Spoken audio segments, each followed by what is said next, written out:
Son, are we ready? Shall we stand for the posting of the colors, please?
You may be seated.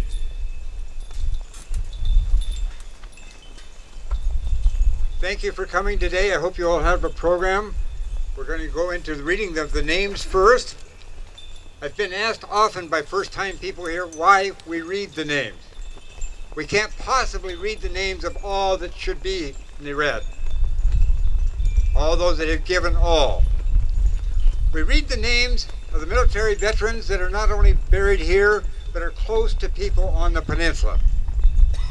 Key Peninsula is the first place I've ever lived that was a community, a real community. And so those veterans that are loved by the community are the names we read today. That does not make them better or worse than any other veteran, but we do appreciate it. Our first reader today is Joe Barrow, and he's going to read for the Marines. Joe?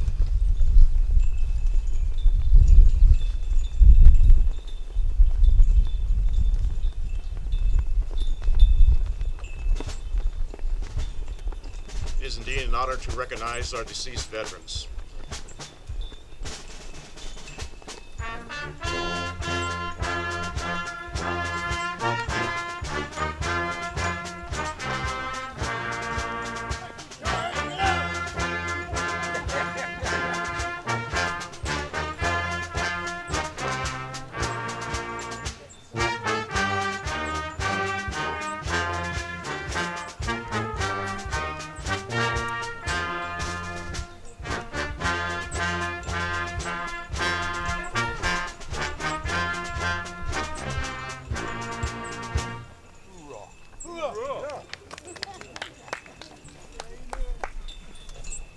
It is indeed an honor to recognize our deceased veterans, and it is appropriate to begin our recognition with our 3 American Medal of Honor recipients.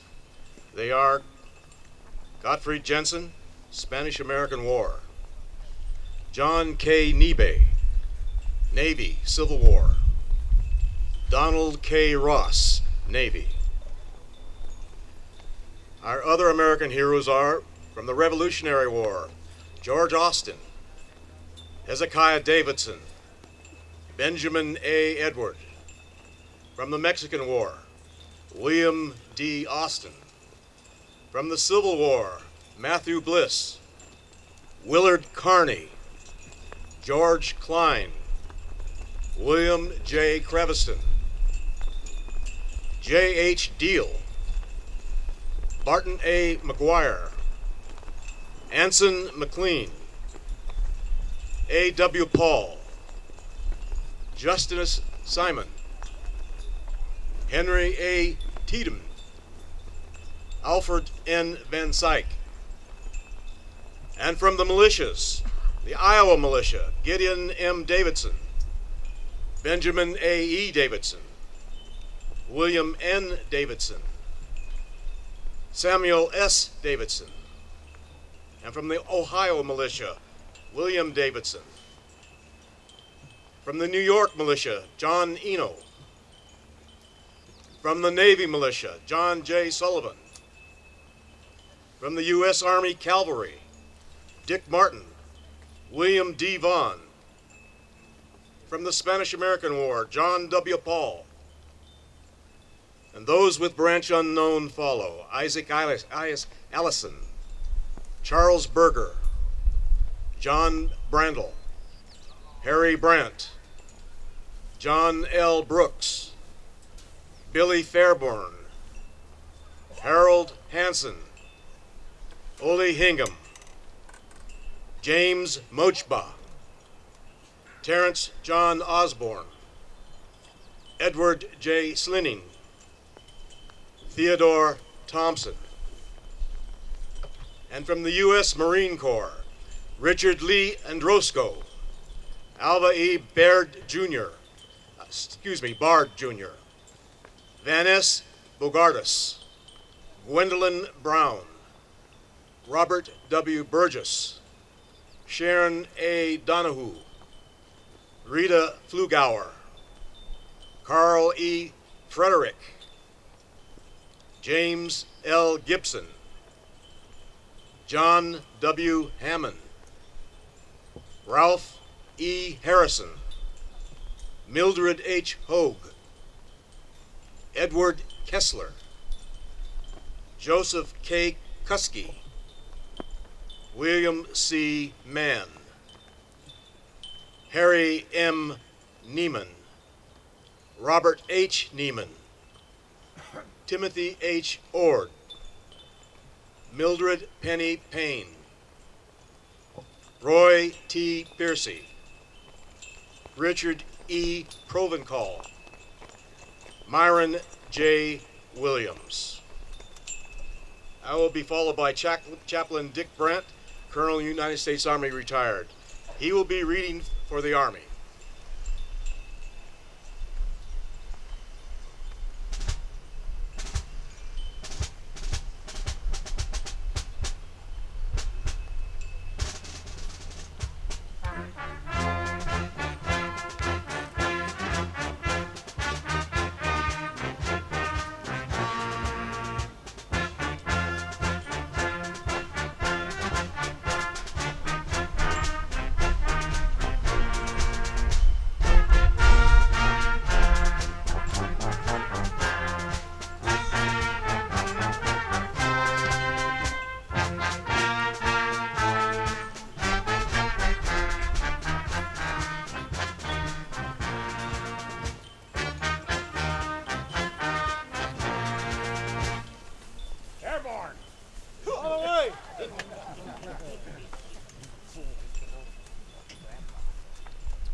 Edward Adams, William Adams, James R. Adgar, Louis Aguilar, John M. Alexanderson, Arnie W. Armour, Raymond E. Baker, Jack E. Berrios, Charles R. Beale, Robert L. Beale, John J. Becker III, Otto A. Bemp, Carl D. Berg, Eugene Berg, Lenora C. Berg, David C. Berry, Oscar Billings, Paul Binkley, Harry R. Bischoff, Bruce W. Bordeaux, James E. Brandt, Terry L. Brewer, Donald J. Broadsack, Ben J. Brones, Edwin C. Brunton, Frederick W. Brunton, Alfred E. T. Buckell, Bill R. Burke, George Callan, Arlington R. Campbell, Michael D. Campbell, Charles E. Carlisle, O.H. Christofferson, William G. Christofferson, Olaf H. Christofferson of the Medical Corps, Lauren Collin, Larry J. Cook, Thomas M. Crawford, Thomas R. Cromie, William A. Cromie, James Crooms, Otto Crooms, Rayford Crooms, Fred W. Curl, Lawrence R. Curl, Arthur S. Davidson, Don A. Davidson, Lewis L. Davidson, Robert Bell Davidson, Wesley G. Davidson, Roy G. Davis, Arthur S. Gervais, Orwin F. Dow, George H. Drager, Louis Drager, George O. Dunn, also with the Air Force, Alice Lee, B. Duskin, Samuel E. Duskin, Marvin L. Eliam Sr., John T. Elmer, Robert W. Irwin, Robert V. Estes, William D. Evans, J. A. Floberg, Ray N. Floberg, Richard O. Floberg, Carmen P. Fiano, Richard Freilich, Charles S. Gibson, Leroy C. Glass, Latty Bill Gray, George B. Green, Robert H. Hager, Edwin G. Haynes, Ray P. Hannon, Norman E. Hammond, David J. Haworth, Jim Hay, Arvo H. Hendrickson, Walter Hilliard Jr., David R. Hutchins, Donald A. Inman, Warren B. Jessup, William T. Jessup, Delbert G. Johnson, also with the Navy, Morris E. Johnson, Oscar William Johnson, Edward D. Jones, Ora H. Jones, Donald R. Jopp, Marcus Jopp, Arnold M. Jorgensen, Carlos A. Kiesler, Michael A.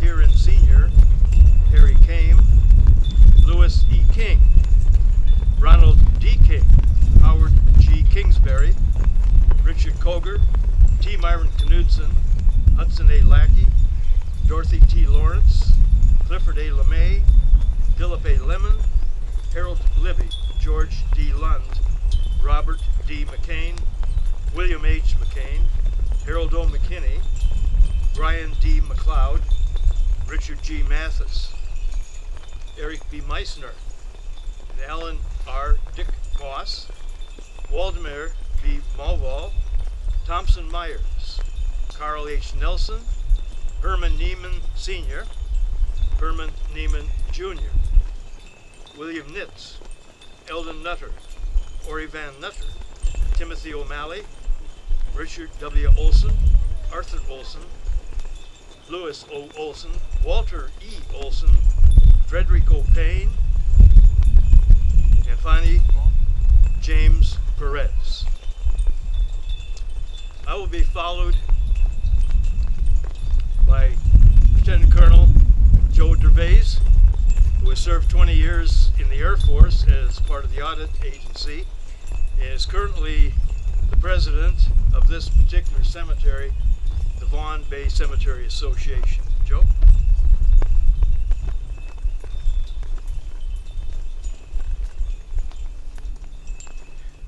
Thank you, Dick.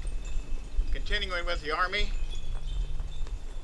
Donald M. Palmer, Eugene A. Pascusi, Stanley S. Paul, Wesley O.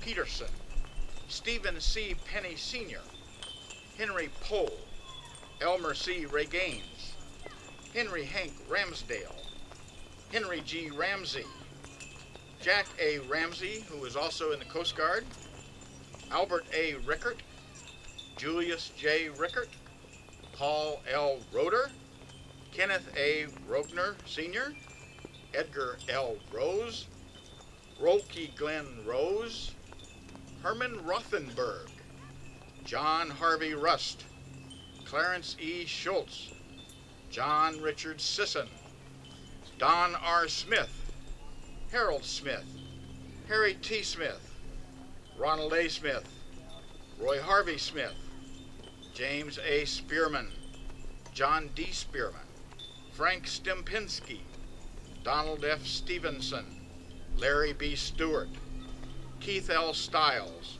Everett F. Stinson, Dwayne Deere D. Strittmatter, John Strittmatter, John R. Strittmatter, Stephen Strittmatter, Eleanor B. Stock, Michael E. Sukanik, Louis E. Sullivan, Arthur H. Sommerfeld, Jesse Tatchell, Roy R. Tatchell, Gilman F. Tank, George A. Taylor, Harry F. Thompson, Harry Tridrick, George E. Teagues, Mac D. Toller Couch, Ronald Van Osdal, Harmon Van Slyke, Edward A. Vidovic, Arnold P. Vidal, Charles H. Wadhams, Ozzie Walsh, Noel T. West, Andrew Westron, Wilbur D. White, Irwin W. Whitfield,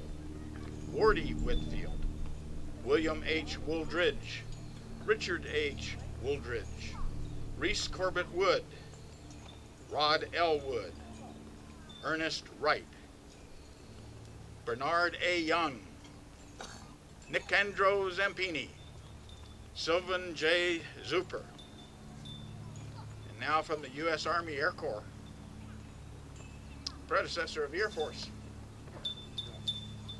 Dylan B. Coburn, Robert G. Fields, George J. Floberg, Paul Froelich, Earl L. Graves, Lynn W. Hatfield, Eldon E. Cole, Claude M. Kidd, John A. Larson, William H. McKinley, Donald B. Michelson, Herman Hap Neiman, Stuart Powers, John Shoemaker, Rudolph V. Talick, Roy Van Antwerp, Chester Van Slyke Jr., Paul W. Wittenberger, and from the Army Nurse Corps, Ethel Thor Nelson, Mary Jane Teagues. Our next reader is Sandra Reynolds, who served in the United States Army Medical Corps. Sergeant Reynolds was awarded the Meritorious Service Medal for distinguished service.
the U.S. Navy: Raymond Adams, Ralph Aarons, Ladine F. Allen, Norman Anderson, Rodney Warren Anderson, Orrin H. Barnes, Robert M. Barnes, John W. Barr, Carl H. Bennett, James R. Brooks, Fergus N. Brown, Ted R. Brown, Earl Campbell, James W. Capp, Ralph E. Chamberlain, George Chambers, William Mark Kuhn, Bard S. Kuhn, Delmar L. Coots, H. E. Cox, Robert O. Davidson, Ray DeGouche, Henry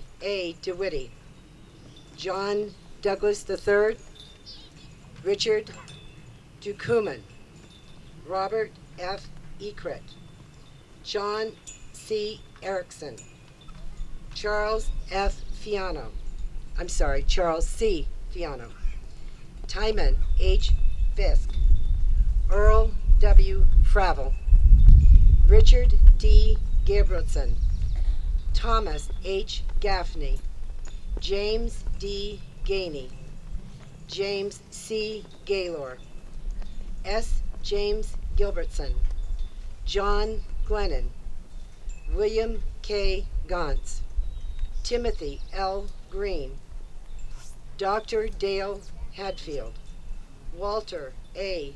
Halstorm Jr., Harold C. House, Arnold Hood, Alfred M. Jacoby, Forrest O. Jensen, George H. Jensen, Sonia L. Johnson, Leslie P. Jones, Roscoe Jones, Cedric Roy Japp, Raymond Carlenzig, Fern G. Kelly, Samuel R. Kennedy, Ralph H. Kingsbury, Earl F. Knapp, Walter E. LaForce, Aaron L. Litowitz, Lizzie G. Byron, Marek Chuck, James A. Martin, Thomas W. Mercer, George H. Mills, Thomas Murphy, John L. Nelson, Charles L. Neiman, Maxwell H. Neiman, Roy L. Neiman, David L. Olson, Edmund W. Olson, Dwayne Otten, Giorgio Perez, Richard L. Radonich, Gerald A. Brendley, I hope, John Ritchie, Everett S. Rogers, Kenneth A. Rogner, Earl W. Rubert, Henry Sacker, Seth W. Sperling, Harold Steiner, David Q. Strittmatter, Fred Stroh, John L. Sullivan, Tyrus R. Schwartz, Terrence B. Taylor, Joyce A. Thorne, Robert E. Thorne, David Till, Gerald Tyler, Theodore A. Ventoyle, Louis B. Waddell, Wade,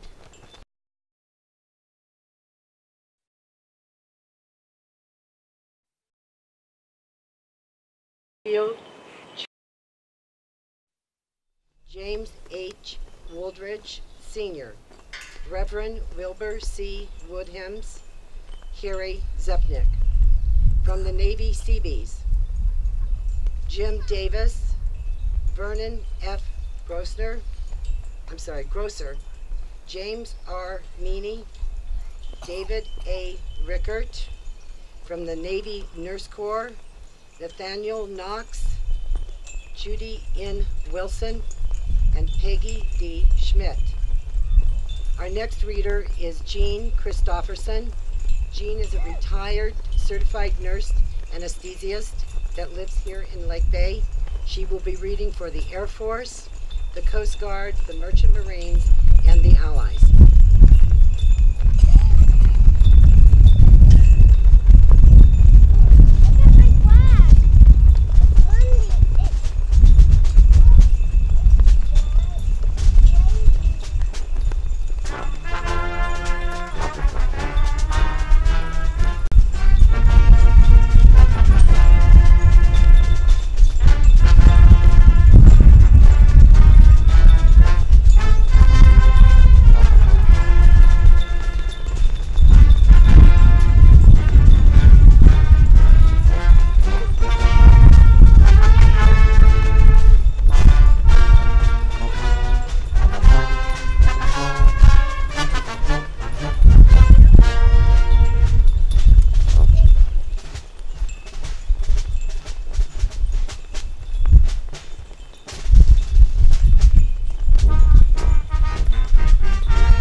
Others in the Air Force: Donald D. Olson, Gordon D. Reynolds and Marine Corps, Alice T. Suchanek, David Stevens, Harold Thompson, John Durham, Kenneth D. Warner, Bagley C. Wright. Now into the Coast Guard. Harry Anchor, Arthur Burke, David, better known as Dandy Davidson, Russell D. Fuhler, Frank Fusen, William Calaris, Margaret I. Kennedy, James R. Martin, Marvin R. Rickert, Walter R. Rickert, David Till, Matthew J. Waddell. Now we have the Merchant Marine, and it is a wonderful honor to read them. Melvin R. Gabrielson, Alvin Jacobs, Gerald Libby, Maurice I. Libby, Lloyd R. Teschel, Harmon Slide, Senior, U.S. National Guard, William G. Waterhouse. Allies we had: Royal Canadian Air Force, John F. McFarlane, William J. Robertson,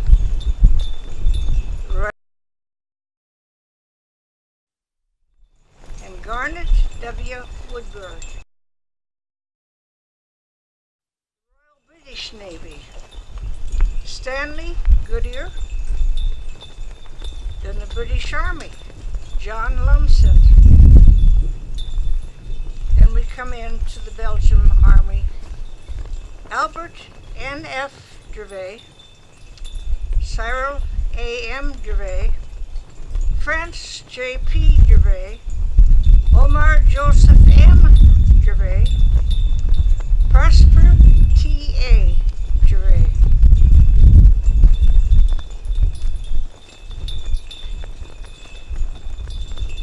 Next, we have the presentation from Virgil, and he does a good job. Thank you, one and all.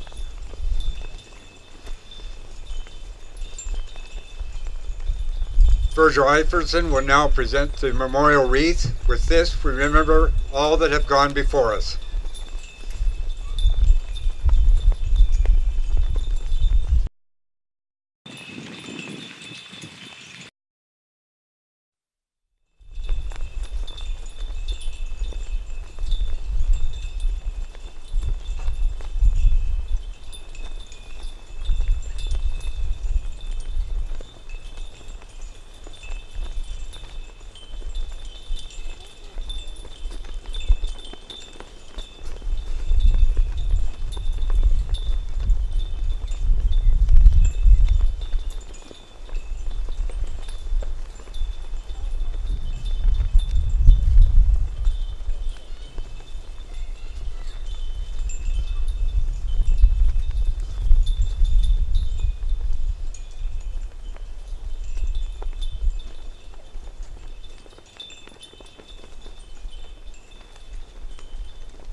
It's time for our guest speaker, Larry Sequist.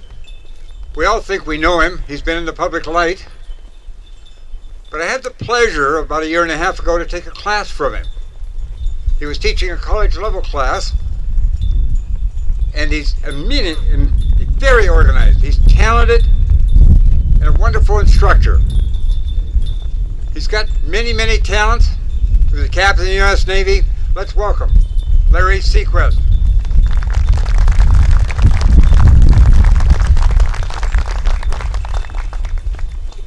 Thank you very much. I'm sure that you, when you listen to those names, have a similar feeling that I do as you listen to people all the way from the Revolutionary era, men and women.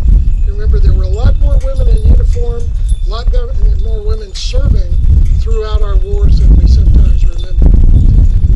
Of both ends of what we're celebrating today, not only the veterans who've gone before us, but what you represent is a community that is gathered together and to respect, honor, and celebrate its vets. And you know, over those years of those various lives, our country has treated its vets in different ways. Just the other day I forgot, maybe even a teenage girl said to me, I don't know, I was wearing my Iowa jacket or something, "Thank you for your service." And that was, to tell you the truth, it always shocks me a little bit, because I remember being commanding officer of a gunboat in San Diego, where we took our uniforms off before we left the ship. We went home and stayed so that we noticed. Reagan became president, and at that time I was working in the Pentagon. We all went to work in Washington, D.C. All military people in D.C. went to work in civies for the same purpose. And when Reagan came to office, he put out an executive order, said you all want to go to work in uniform. And the next day in the metro, the buses, all of a sudden there were a hell of a lot of military people in D.C., and they worked in the Pentagon. We were all kind of proud about that. But it makes you think about the arc since you heard about the Revolutionary War, Civil War, all the people that we've just heard their names read, how we've changed. So what I'd like to do very briefly is touch on 3 points. One is what hasn't changed for veterans. When you are a young man or a young woman and you start out in the military, you immediately learn some things about yourself in America that I think are probably the same all the way back to George But the way the second part, then I'd like to finish by inviting you to think about what are we going to think about our future vets when we want. My morning sailor was the day after I graduated from college. I was on an airplane going to San Diego and checked into boot camp. And that's where I got my real education. So in the next 24 hours, I learned a very important lesson that I think almost every single vet since George Washington time has learned. Americans are a very diverse group of people. We come in all sizes, shapes, and colors. And when we show up in just not what kind of house you are, and you realize that just like everybody else wearing that uniform for the first American. The second thing you learn by the second day in boot camp is that you're tougher than you think. Within a week, know that you and your buddies can do things you can do it. You turn, and I think that's something that virtually every vet in America on that uniform, that we're all American, that more can do. This was of young people, 18, 19, 20-year-old people, not just the sergeants and the chief petty officers. And you can see that, I think, you know, as you get out of boot camp, you're ready to go to the company or the ship, you learn another set of lessons very quickly, which is that you have to know stuff. You got to go to school, you got to memorize things, you have to have skills, you're going to be checked off, and the more skills you got, the faster you get promoted. And that's another thing where Americans, I think we all talk about, we like accountability, is because every vet is used to being accountable. I will know stuff, I will keep learning, I will check the box, I will show that I can do that kind of thing. So we've really got grit. Battleship Iowa, as you may know, is a memorial ship now down in San Pedro, Long Beach Harbor. And every year the vets get together. We are still fortunate to have some World War II sailors. There are a couple of World War II sailors here, one gentleman back in the back, who was both in World War II aboard a ship and then in Korea aboard a destroyer.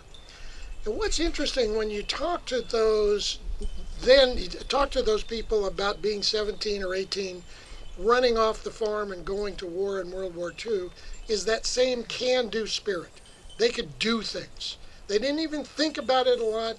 Americans, if you ask them to do something, they will get it done. And one more thing that everybody learns very quickly is that you not only have to have grit, you have to have skills, you have to be able to work in a team. That almost nothing in the military happens by yourself. Everything happens, and your survival depends on everything happening in teamwork. You learn that Americans are great team people. It's no accident that we love our sports teams. We're associated with teamwork. It's because Americans, particularly young Americans in military, we do things together. The Navy term is one hand for yourself, one hand for the ship. Whatever you're doing, you're always making sure that no matter how junior you are, your role at that moment is important. And I think those kinds of things are classic. Those, as I said, since George Washington's time, those things have been fixed in our society, and it's good for America, I think, that our young people have the opportunity to do that.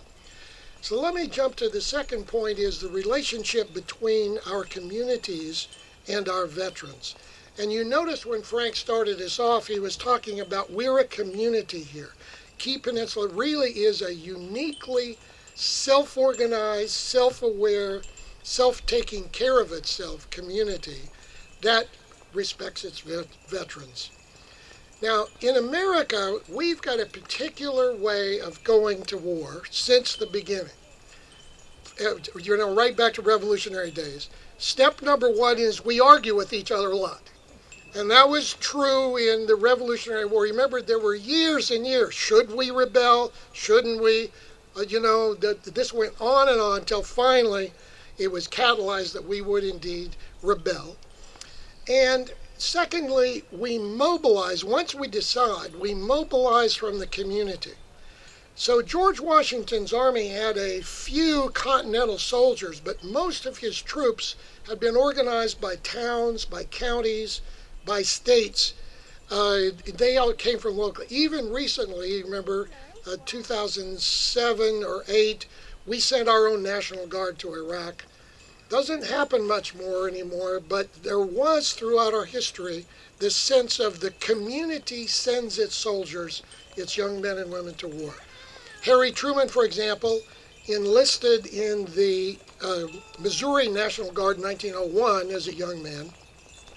By the time the World War I, America was ready to jump in World War I, Harry Truman was elected by his fellow soldiers to be a first lieutenant, and his unit was mobilized by the feds, and the feds promoted him to captain. But it was that even President Truman was not appointed by somebody. He was elected by his community to be an officer in the National Guard. He was an artilleryman. The other thing about us vets, well, let me take it this way. We knew that once we'd mobilized and won the war, of course, that we would then shut down the army. And George Washington, as you remember, started this tradition. He actually went to Annapolis when we had finally won the war, took his sword to Annapolis where the government was sitting, the Continental Congress was sitting at the time, and handed in his sword and disbanded the army. There was no more American army at that point. In the Constitution, we have written in some things to make very sure, my Army friends, I wrote this down for my Army friends. The Congress shall have the power to raise and support armies, but no appropriation of money to that use shall be for a longer term than 2 years. In the Constitution, it says if we ever do spend money on army, it's only for 2 years and then it's over. So that army only lasts as long as the Congress keeps reauthorizing it. Now, fortunately, the people who wrote the Constitution had a different view of the Navy. And what they said is, in the Constitution, it says, you shall provide and maintain a Navy, thank you very much. Obviously, you want your Navy on duty all the time. If you need some soldiers, you can whistle them up. Now, once you've disbanded the army, said the American way is, first we have a battle, we fight with ourselves about whether we should go to war. Then we mobilize, win the war, we disband, thinking that we're out of the military business now, and then the final step is we forget our vets. Now, going back, since I'm talking about George Washington, it's interesting to remember the history of the Revolutionary War. Those soldiers who, whether they were National Continental Army soldiers working directly for Washington, or whether they were the state or local militia reporting to him, needed to be paid. And since nobody had any money in those days, they printed script. And so by the end of the Revolutionary War, we'd won the war, but all those vets had piles of paper saying, we're going to promise to pay you. Now, the reason why we have a dollar bill, the federal money, the reason we have Washington, D.C., is because of a deal that was made as we were writing the Constitution that said, the South said, the richer South colonies said to the North people who had most of the people with the debt, we'll pay those debts with the new federal money if you'll put the federal capital in this new thing called Washington, D.C. So it's actually a deal made to cover the obligations to the original vets that created a lot about modern America. This habit, of course, continued up through until Abraham Lincoln. And Lincoln, at the end of the Civil War, again, I'd like to read you something that he said in his second inaugural address. For the first time, Lincoln was ready to acknowledge his vets, and he said, this is in his second inaugural address, and you'll find this on lots of places on statues and memorials. It is the duty of the country to care for him who shall have borne the battle, and for his widow and his orphan. Now, we didn't really follow those guidelines, but at least Lincoln started this idea that we would take care of our vets. World War II, we went through that same process, and this time we did it right with the GI Bill. The whole country went to war. Once we had decided to do that, the whole country was on board. So that was about 175 years of American history of this rhythm of first we argued, then we mobilized, then we win the war, and then we dropped the vets. And in 1948, something really important happened. We created a peacetime draft under President Truman. 1954, President Eisenhower made an important decision called the Solarium Decision, in which he said, we're going to maintain a large peacetime army. We are not going to disband after the Korean War. And so that put us into 25 years when I then, and many of you, joined the military. Now we've got a professional military. By 1973, Nixon gets rid of the draft, and it becomes a pure professional military. At the time, being one of those, I thought that was a pretty good deal. You know, we folks, we would be professionals at the business of delivering military services to our country.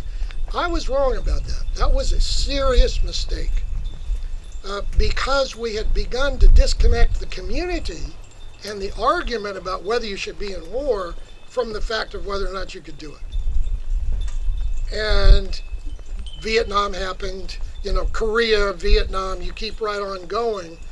Presidents have increasingly been able to go to war without mobilizing the country, without connecting their soldiers to the community the way you feel connected here today. One of the young men sitting here in the audience is back from both Iraq and Afghanistan, multiple tours, and he has told me about he also is feeling like, as we did back in the Vietnam area, he gets those thank you for his services, but he also has had a window broken out of his car. He's been dissed by people who are trashing his service because he was what we used to be called baby killers. Because we began gradually to disconnect our military and our military service from that traditional American set of values. I thought we were going to be able to fix that in 1989 at the end of the Cold War. Our plans, I was working in Secretary of Defense for Dick Cheney at the time, and the idea was, okay, the Cold War is over, we really don't need a military anymore, let's dial that Hummer down as low as we can go. The only question was, don't put those folks out of uniform too fast and trash the economy. So we were actually working hard to figure out how rapidly you could downsize the military without putting too many people out of work across the country. Unfortunately, that game plan never did get played out. And where we are now, unfortunately, is, and we're here for a memorial service, not a political discussion, but where we are now is we're able to fight wars with special forces, you know, amazing human beings doing remarkable things, and with drones, but with nobody involved at all. Only about 1% of Americans now serve in the military. So those of us who still have a personal connection to the military, kind of rare birds. And the question is, how would we get back to a country where the community was connected to its military service? One way to do that, obviously, is to think about some form of national service. We may not need an Army or a Navy that's filled with young men and women, 18-year-olds, but I do think we need to offer our young people the opportunity to go do some public service and to feel like they are going to learn the things that we all learned the first day of boot camp and the first day we checked into that Army unit about what it is to be a real American with skills who knows you've got grit, that you can stick through and do things, you're accountable to your shipmates. Those are really important values, I think. And personally, I would wonder whether there's a way we could create some kind of service corps so that, say, in 20 years, we had those kinds of people also up here having their names being read because they were in real national service. For the meantime, what we're doing here today, I think, is so important in today's America because there isn't much of a connection left between regular citizens. It's not that they're bad folks, they don't care. They just don't know anybody who's been in the military. They don't know what's going on or what the astonishing things, what the combat environments have been for these young people. I'm just amazed at the climate these young people have endured, survived when they've been in Iraq and Afghanistan. We're asking extraordinary things of these young people, and we need to make sure that America, just like we are doing here today, continues to celebrate their service. And as I said, let's figure out if there's ways in which we can offer those young people a way of thriving. Let me finish on this point. We've got at least a couple of school board members here. As you know, across the country, and certainly here in Washington State, we still lose about a quarter of our high school students drop out. Now, as a military captain, as a Navy captain, about a quarter or a third of my crew was high school dropouts. Almost everybody in the crew was a high school graduate. They were not the kids who went to college. They were high school graduates and the kids that the judge said either you go to the Navy or you go into the jail, take your pick. And I would get these young people. Let me tell you that 99% of those young people, including the high school dropouts, within days knew what we all knew. They were capable, they were doing high-tech things. I can remember, for example, being in the middle of the night, in the middle of a storm, in the middle of the North Atlantic, in the middle of winter, refueling my ship from another ship that was about 60 feet away. And here down on the deck with seawater running up to their waist are young men who had only 6 months before been farm boys in Iowa, or a kid from South Chicago, all safely handling explosives, refueling a ship, and being perfectly calm about it. So all of our young people, in my view, we need to make sure that the young people who could become the vets, that we recognize their capabilities. We're growing as amazingly capable young Americans, and I think the military service, or what we add to it, is capable of being an important path for all Americans to serve the way these people have served us. Thank you.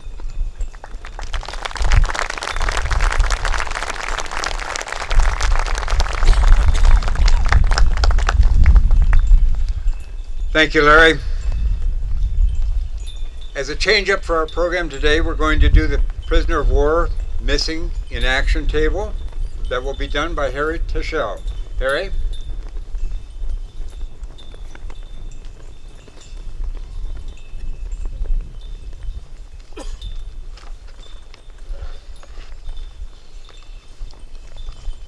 The table is placed in a prominent as a reminder of the 7,361 still missing or prisoner of war from World War II. The 7,818 Korean War missing. The 1,621 Vietnam missing. The 126 Cold War missing. The 6 Iraq missing. 732 American heroes. We call them comrades. This is about the population of Lynn, Massachusetts, which is a suburb of Boston, or Island County, Washington. The table remains empty in honor of those held as prisoners of war and missing in action. It is our way of symbolizing the many members of the armed forces who are missing and have yet to be accounted for. We call them comrades. They are unable to be with us today, so it is our solemn duty to keep the faith and to remember them in our prayers. This table shall remain empty until every last POW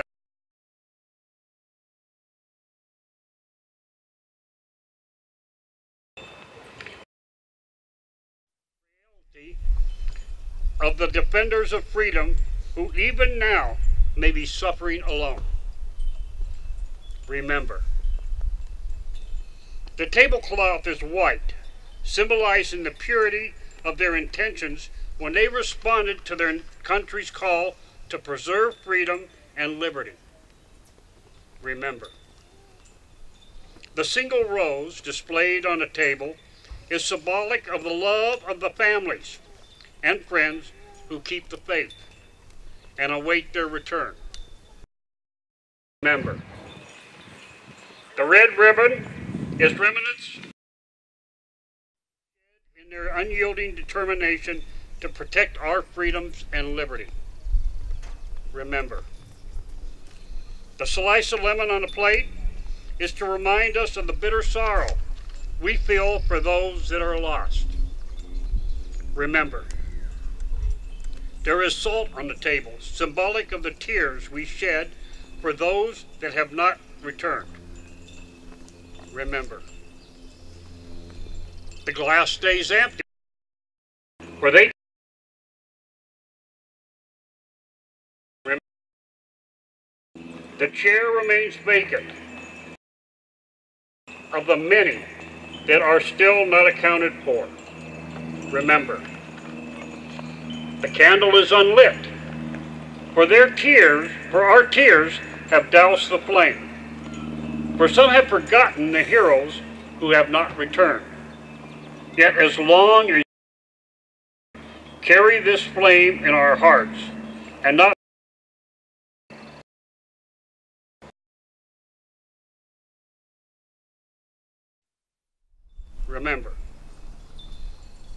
Remember all of you who served with them and called them comrades. You who depended upon their might and aid. You who relied on them. For surely they have not forgotten us.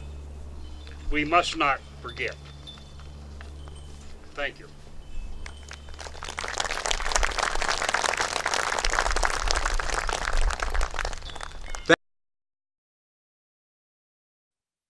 Stand for taps and the retirement of the colors.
Please be seated.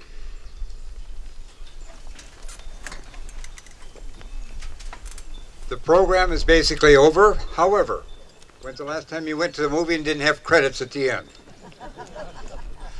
So I invite you to turn in the back cover and see the community that participated in this event. It's huge. Many think this is a Key Peninsula Veterans project. Like I said before, it's a community project. There are a couple of names missing. Sunny Crest Nursery contributed.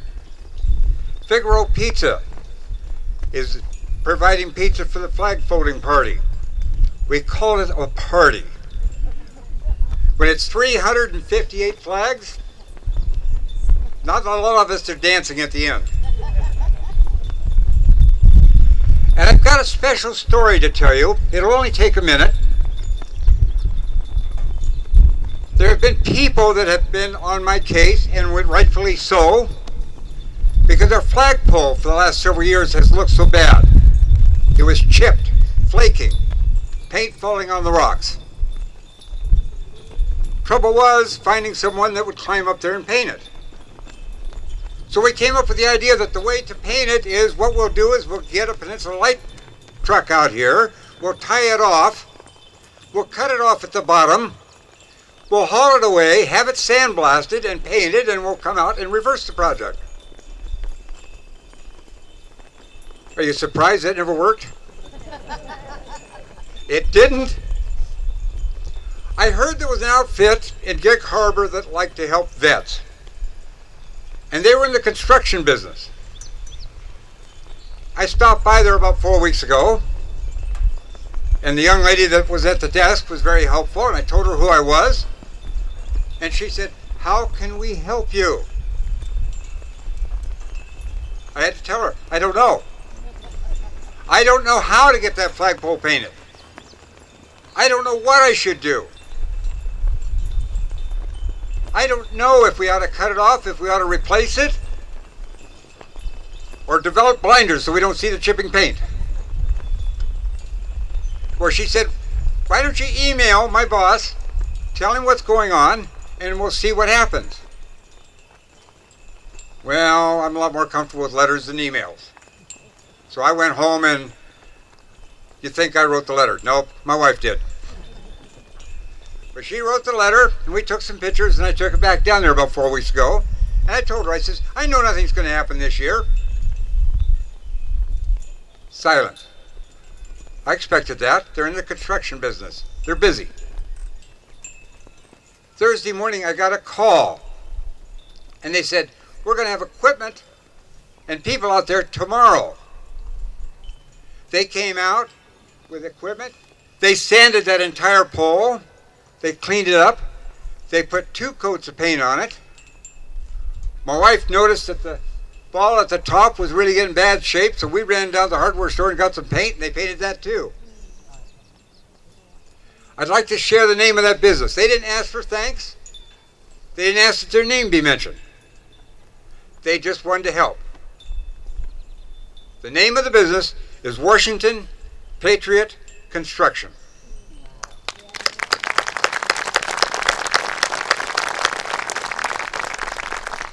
Was there ever a company better named? I am so happy to have that done, and I'm just thrilled to death. We're at the end of our program. We have refreshments. The Key Peninsula Vets have always emphasized we don't want no donations at this, because it's a ceremony for the veterans. There have been people that insist that we have donations, and so we always had a jar out just to satisfy those people. Today, we're doing something different. You may have heard about the tragedy of the Boy Scouts. Their money in their bank account was taken. They need $8,000 by June 1st, or the boys don't go to camp. So today, we're going to put the collection basket out. Every penny will go to the Boy Scouts. Key Peninsula veterans don't want the donations for this ceremony.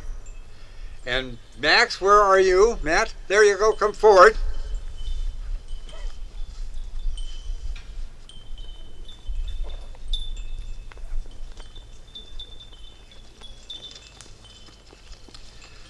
Incidentally, yesterday the Boy Scouts washed cars from 9 o'clock till 4 o'clock. They had a rummage sale, they had a bake sale, and they were down here at 7 o'clock this morning setting up all these flags.